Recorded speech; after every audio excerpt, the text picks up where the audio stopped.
Morning friends. अपना ये next video इसी से स्टार्ट होगा। अपन ने परिभाषाओं के अंदर एक दार्शनिक दृष्टिकोण देखा था, समाजशास्त्रीय दृष्टिकोण देखा था और मनोवैज्ञानिक दृष्टिकोण देखा था। आज हम मनोविश्लेषणात्मक दृष्टिकोण की बात करेंगे। मनोविश्लेषणात्मक दृष्टिकोण क्या कहता है?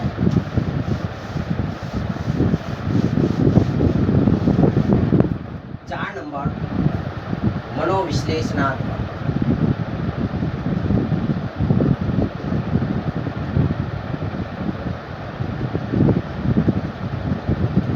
मनोविश्लेषणात्मक दृष्टिकोण।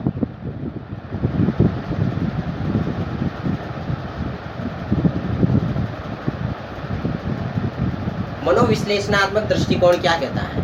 मनोविश्लेषणात्मक दृष्टिकोण के जो प्रवर्तक है वो फ्रायड है, सिगमंड फ्रायड। व्यक्तित्व के 3 अंग बताते हैं। फ्रायड क्या कहते हैं?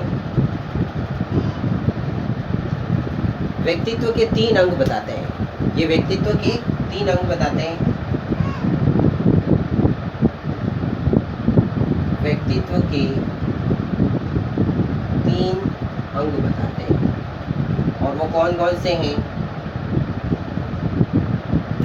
Number 1 ID, ego, super ego. इदम अहम परम अहम। इदम यानी कि आईडी, अहम, इदम अहम, आईडी ईगो। आईडी, ईगो और सुपर ईगो। ये क्या होगा? सुपर ईगो, परम अहम, परम अहम, सुपर ईगो।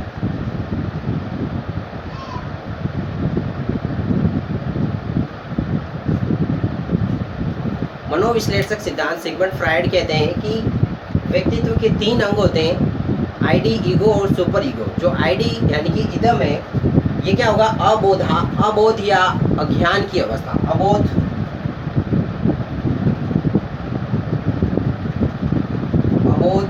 या अज्ञान, अबोध या अज्ञान की अवस्था।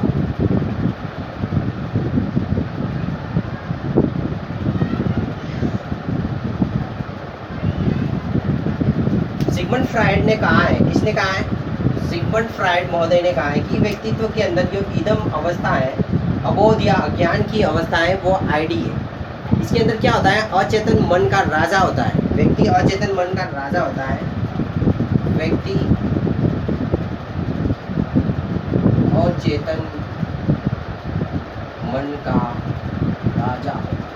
इसके अंदर व्यक्ति जो होता है वो क्या होता है? अचेतन मन का राजा होता है, जो मूल प्रवृत्ति के लिए मनोवैज्ञानिक ऊर्जा इकट्ठी करता है। मूल प्रवृत्ति के लिए ऊर्जा इकट्ठी करता है। मूल प्रवृत्ति के लिए ऊर्जा। मूल प्रवृत्ति के लिए ये क्या करता है? ऊर्जा इकट्ठी करता है।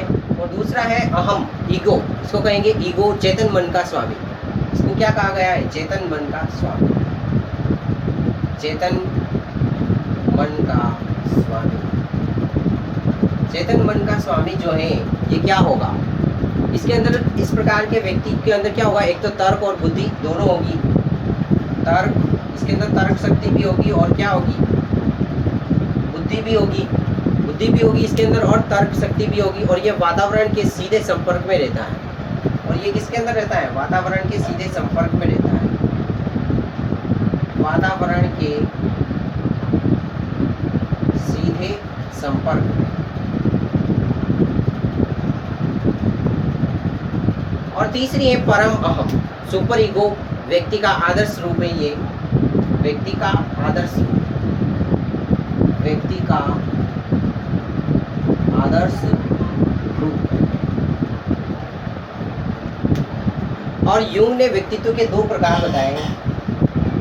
आप पहले इसको देख लो।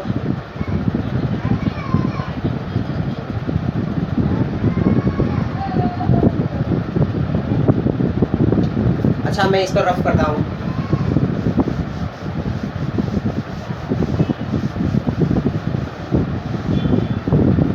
यूंग महोदय जो है उन्होंने व्यक्तित्व के 2 प्रकार बताए हैं। व्यक्तिगत अज्ञात ज्ञान और सामूहिक अज्ञात ज्ञान। युंग महोदय क्या कहते हैं? युंग दो भाग बताए। एक क्या बताया? व्यक्तिगत अज्ञात्म, व्यक्तिगत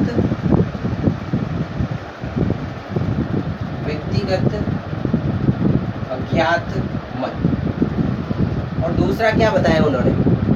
सामूहिक अज्ञात मन, सामूहिक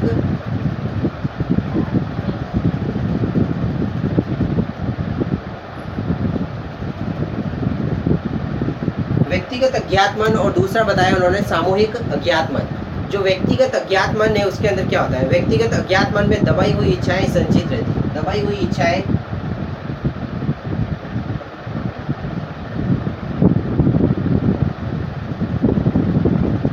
दबाई हुई इच्छाएं संचित रहती है। व्यक्तिगत अज्ञात मन के अंदर व्यक्ति के अंदर जो दबाई हुई इच्छाएं होती है वो उनके अंदर संचित रहती है और साथ ही जीवन में वह अनुभव और जिसे धीरे धीरे भुला देता है उसकी स्मृति चिन्ह और मन के इस भाग में बने रहते हैं, उसके स्मृति चिन्ह इस भाग में बने रहते हैं, स्मृति चिन्ह।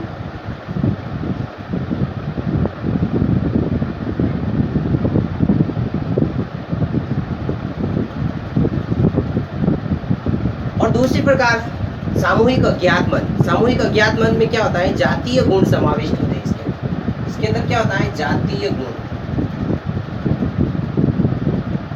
जातीय गुण समाविष्ट।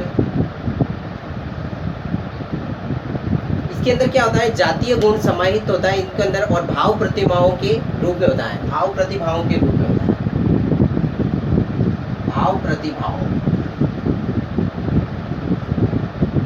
भाव प्रतिभाओं के रूप में रहता है। जो जातीय गुण इनके अंदर होता है सामूहिक अज्ञात मन वाले व्यक्ति के अंदर, वो कैसे होता है? भाव प्रतिभाओं के रूप में होता है। और युंग ने भाव प्रतिभाओं को क्या कहा है?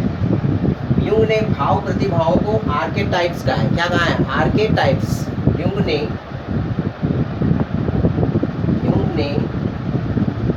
भाव प्रतिभाओं को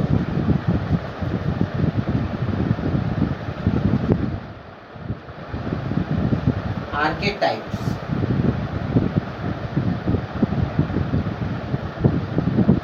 आर्केटाइप्स कहा। ये चीज याद रखना, युंग ने भाव प्रतिभाओं को क्या कहा है? आर्केटाइप्स कहा है। अब हम बात करेंगे डेफिनेशन की, कुछ जो मनोवैज्ञानिक है उन्होंने व्यक्तित्व के बारे में क्या क्या परिभाषाएं दी है, इसे आप लिख लो।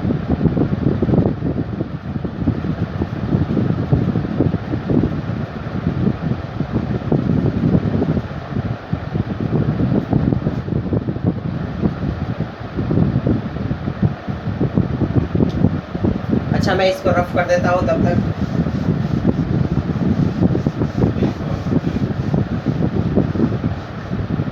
अभी इसकी परिभाषाएं देखते हैं। सबसे पहले रोवेन की परिभाषा देखते हैं। नंबर 1, रोवेन।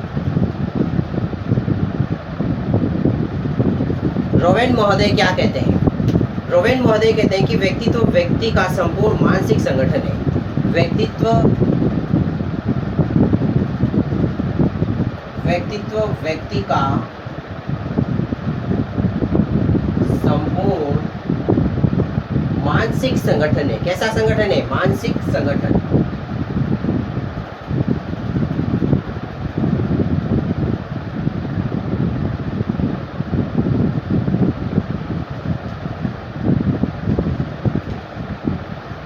रोवेन महोदय क्या कहते हैं कि व्यक्तित्व जो है व्यक्ति का संपूर्ण मानसिक संगठन है जो उसके विकास की किसी भी अवस्था में होता है, जो उसके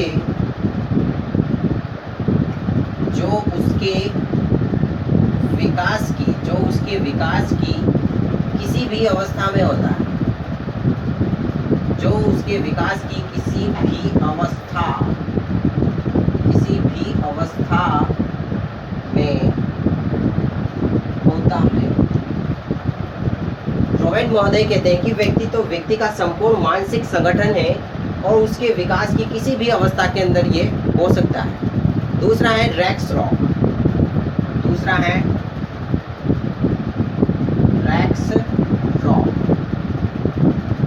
हैं रैक्स रॉक महोदय। समाज द्वारा मान्य तथा अमान्य गुणों का संतुलन। समाज द्वारा मान्य, समाज द्वारा मान्य, समाज द्वारा मान्य तथा अमान्य गुणों का तथा अमान्य गुणों का संतुलन।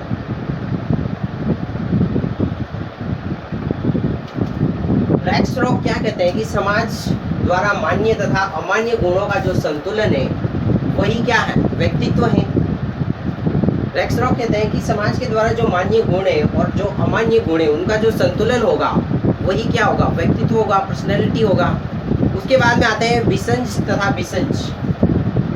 बिसंज,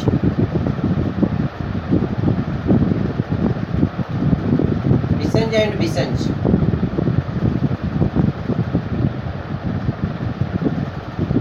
उसके बाद में अगले हैं बिसंज एंड बिसंज महोदय। वो कहते हैं कि व्यक्तित्व मनुष्य की आदतों, दृष्टिकोणों तथा विशेषताओं का संगठन है। व्यक्तित्व मनुष्य की, व्यक्तित्व मनुष्य की आदतों, बिसंज एंड बिसंज क्या कहते हैं कि व्यक्तित्व जो है मनुष्य की आदतों, दृष्टिकोणों तथा विशेषताओं, दृष्टिकोणों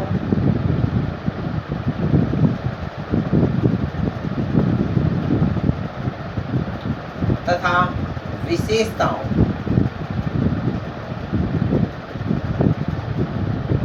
विशेषताओं का, व्यक्तित्व मनुष्य की आदतों, दृष्टिकोणों तथा विशेषताओं का क्या है, संगठन है।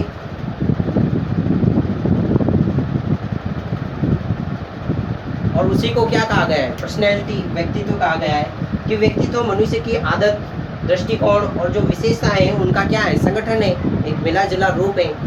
डेसियल क्या कहते हैं, डेसियल, डेसियल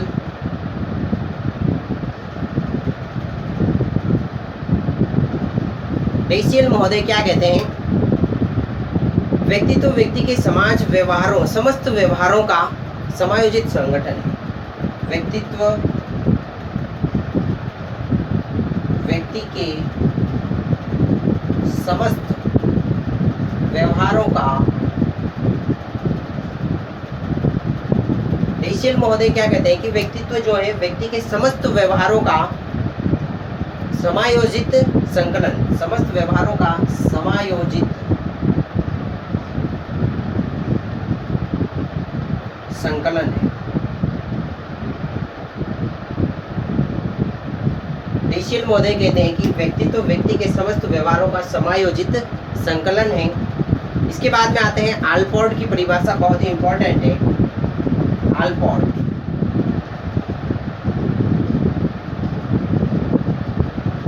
आल्पोर्ट महोदय की परिभाषा आपको याद रखनी है, कई बार एग्जाम के अंदर आती है। आल्पोर्ट महोदय कहते हैं कि व्यक्तित्व का संबंध मनुष्य की उन शारीरिक तथा आंतरिक वृत्तियों से, वो क्या कहते हैं, आल्पोर्ट महोदय कहते हैं कि व्यक्तित्व जो है मनुष्य की आंतरिक तथा बाह्य, शारीरिक तथा आंतरिक वृत्तियों से है, जिसके आधार पर व्यक्ति अपने वातावरण के साथ समायोजन स्थापित करता है। तो ये क्या, इसके अंदर परिभाषा क्या दी दी है, व्यक्तित्व का संबंध जो है, व्यक्तित्व का संबंध शारीरिक तथा, इसके अंदर जो व्यक्तित्व का संबंध होता है वो शारीरिक तथा आंतरिक वृत्तियों से है, शारीरिक तथा आंतरिक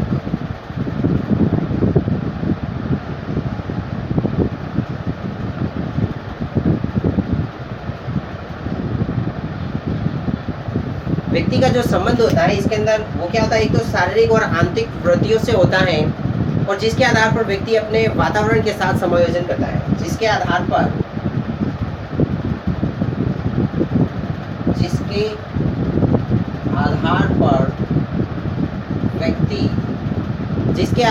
व्यक्ति अपने वातावरण के साथ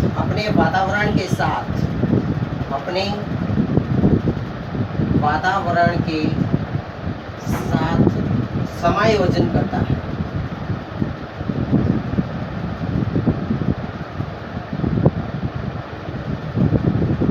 इसके अंदर व्यक्ति क्या करता है, आल्पोर्ट अपने व्यक्तित्व की क्या परिभाषा देता है, व्यक्तित्व का संबंध शारीरिक तथा आंतरिक वर्तियों से है जिसके आधार पर व्यक्ति अपने वातावरण के साथ समायोजन करता है। यही क्या होता है, व्यक्तित्व होता है। इसकी परिभाषा इंपॉर्टेंट है, कई बार एग्जाम के अंदर पूछी जाती है कि व्यक्तित्व आल्पोर्ट पर्सनैलिटी की क्या परिभाषा देता है। व्यक्तित्व का संबंध शारीरिक तथा आंतरिक वर्तियों से है जिसके आधार पर व्यक्ति अपने वातावरण के साथ क्या करता है, समायोजन करता है, और वही क्या कहलाता है, व्यक्तित्व कहलाता है। देखो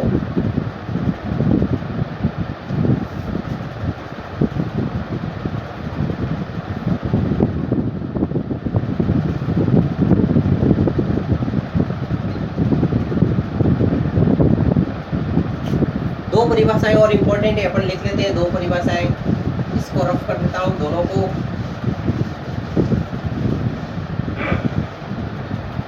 एक 6 नंबर पे आता है गिलफर्ड महोदय।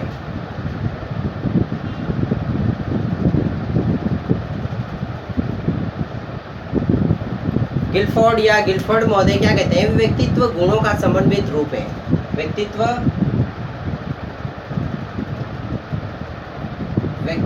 गुणों का समन्वित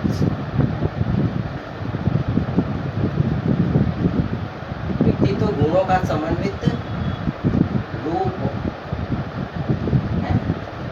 गिलफर्ड महोदय क्या कहते हैं कि व्यक्तित्व जो है गुणों का एक समन्वित रूप है, उसी को व्यक्तित्व कहा गया है। और एक नेक्स्ट है 7 नंबर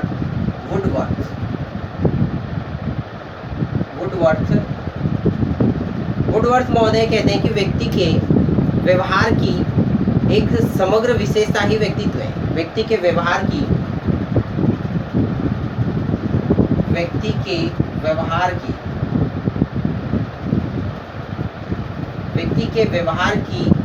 एक समग्र विशेषता,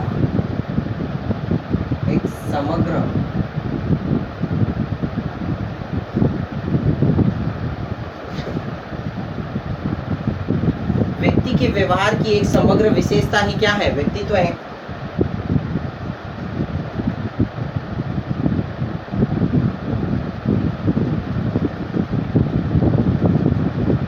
वुडवर्थ महोदय कहते हैं कि व्यक्ति के व्यवहार की एक समग्र विशेषता ही क्या है, एक समग्र विशेषता ही क्या कहलाती है, व्यक्तित्व कहलाती है। इसको रफ कर देता हूं मैं, अपन आगे बढ़ते हैं थोड़ा।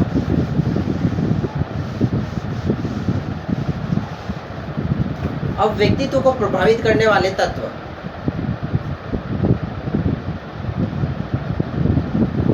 व्यक्तित्व को प्रभावित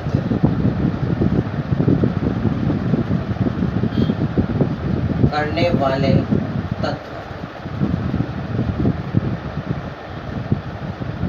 व्यक्तित्व को कौन से तत्व प्रभावित करते हैं। नंबर 1 शारीरिक तत्व।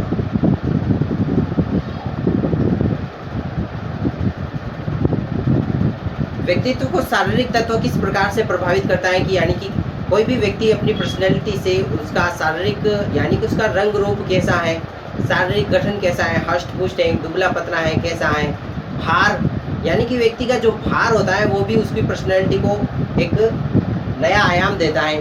वाणी कैसी है, स्वर कैसा है, वंशानुक्रम, ये सारी चीज़ें जो होती है किसके अंदर आएगा, शारीरिक तत्वों के अंदर। और ये भी व्यक्तित्व क्या करता है, प्रभावित करता है व्यक्तित्व को। दूसरा है मानसिक तत्व।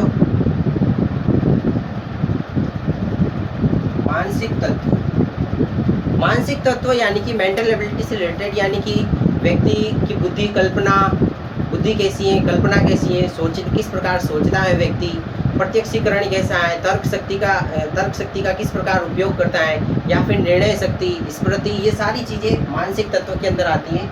यानी कि ये जो मानसिक तत्व हैं ये भी व्यक्तित्व को क्या करते हैं, प्रभावित करते हैं। तीसरा है सांवेगिक तत्व।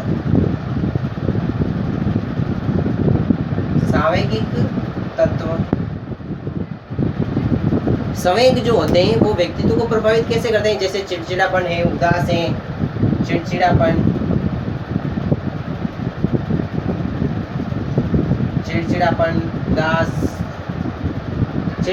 है, उदास है, हंसमुख है, तो ये सारी चीज़ें किसके अंदर आएगी, संवेग के अंदर आएगी। और एक है 4 नंबर लिंग, ये भी व्यक्तित्व को प्रभावित करता है, स्त्री है पुरुष है। और 5वां है वंशानुक्रम। 5वां क्या है? वंशानुक्रम।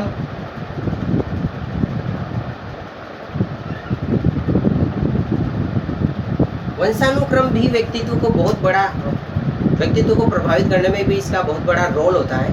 वंशानुक्रम यानी कि स्नायु मंडल, मूल प्रवृत्तियां। वंशानुक्रम के अंदर क्या आएगा? मूल प्रवृत्तियां,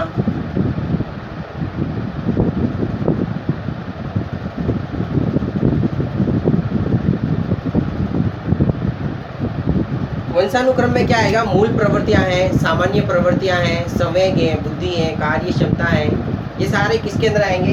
वंशानुक्रम। और एक लास्ट है वातावरण। वातावरण भी जो होता है व्यक्तित्व को प्रभावित करता है, यानी कि व्यक्ति के संबंध में ऑकबर्न और निम्कोफ जो वातावरण के बारे में कुछ बात कहते हैं।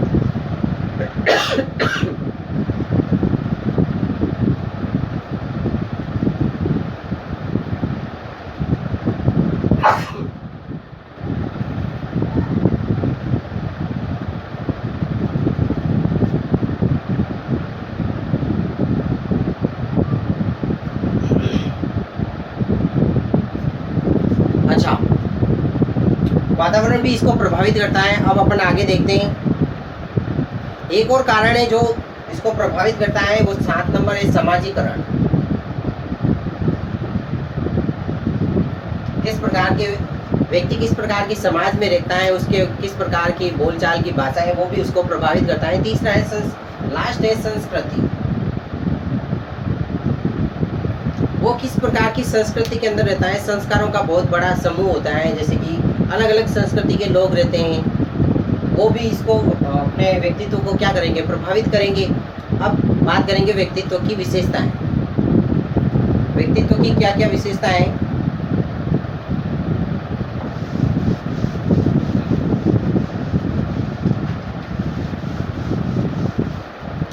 व्यक्तित्व की विशेषताएं।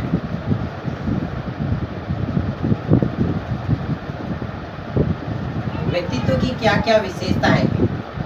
नंबर 1 आत्मचेतना।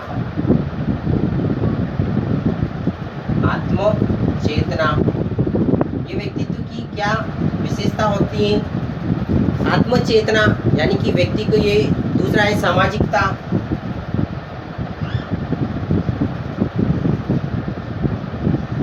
तीसरा वातावरण के साथ समायोजन किस प्रकार है? वातावरण के साथ समायोजन, ये भी व्यक्तित्व की एक विशेषता है कि उसका वातावरण के साथ किस प्रकार सामंजस्य है, किस प्रकार वो वातावरण से तालमेल बिठा के बात करता है। और ध्येय की ओर अग्रसर। ध्येय की ओर अग्रसर यानी कि जो व्यक्तित्व को है एक उसका लक्ष्य भी उसको एक उसकी विशेषता होती है कि वो अपने लक्ष्य को किस प्रकार समर्पित है।